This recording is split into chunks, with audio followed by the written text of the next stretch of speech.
264 596, c'est le nombre d'habitants en Nouvelle-Calédonie en 2025. Il s'agit du premier résultat issu du recensement réalisé en mai dernier et présenté ce matin à l'Institut de la statistique et des études économiques.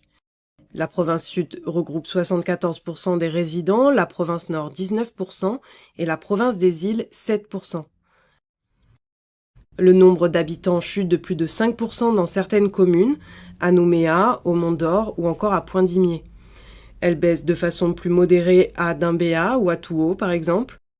La population est quasi stable dans certaines communes, Koné, Bourail ou Lifou. Une hausse modérée est observée à Thio ou à Kawa par exemple. Elle est supérieure à 5% dans les communes du Grand Nord ou à Marais. Reste que sur l'ensemble du pays, la population est en forte baisse, avec 6 811 habitants de moins qu'en 2019.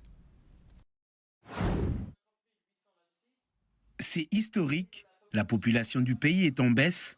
En 2025, la Nouvelle-Calédonie compte 264 596 habitants, contre environ 271 000 en 2019. Une baisse de près de 7 000 personnes en 6 ans, du jamais vu depuis 1946.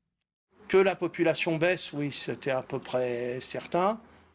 Mais je pense que s'il y a une petite surprise pour certains, c'est presque qu'ils vont dire on aurait cru que la population avait plus diminué que ça. Et ça, c'est aussi l'effet grossissant, je dirais, que peuvent avoir les réseaux sociaux ou des discours sur tout le monde est parti ou avec le Covid, tout le monde est mort. Enfin bon,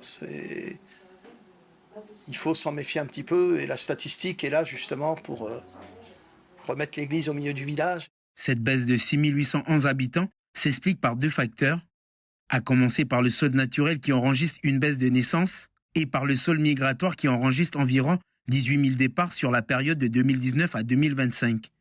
Bien garder en tête qu'il y a des tendances lourdes,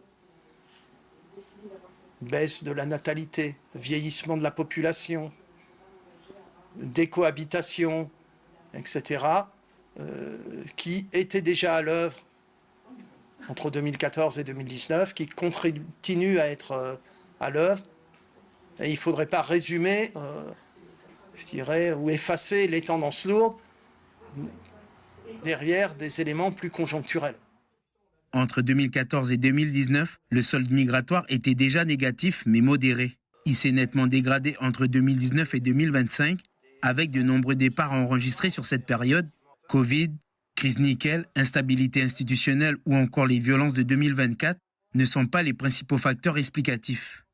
Il ne faut pas oublier que sur la période 2014-2019, on avait déjà un solde migratoire sensiblement négatif. Donc ce n'est pas une nouveauté qui serait entièrement liée notamment à l'impact des émeutes de mai 2024. Le solde migratoire négatif, il existe depuis probablement une petite dizaine d'années. La province sud concentre l'essentiel des pertes de population. À l'inverse, la province nord et Île-Loyauté enregistrent de légères hausses.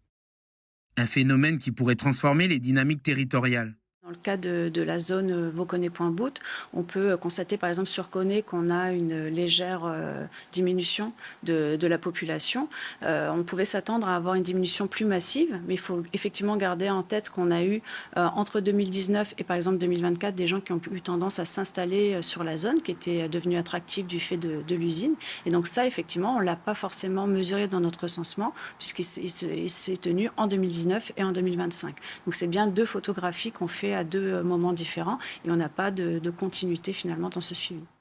Ce basculement démographique n'est pas négligeable. Les effets se feront sentir dans tous les domaines, de l'économie à l'aménagement du territoire jusqu'au débat politique sur l'avenir institutionnel.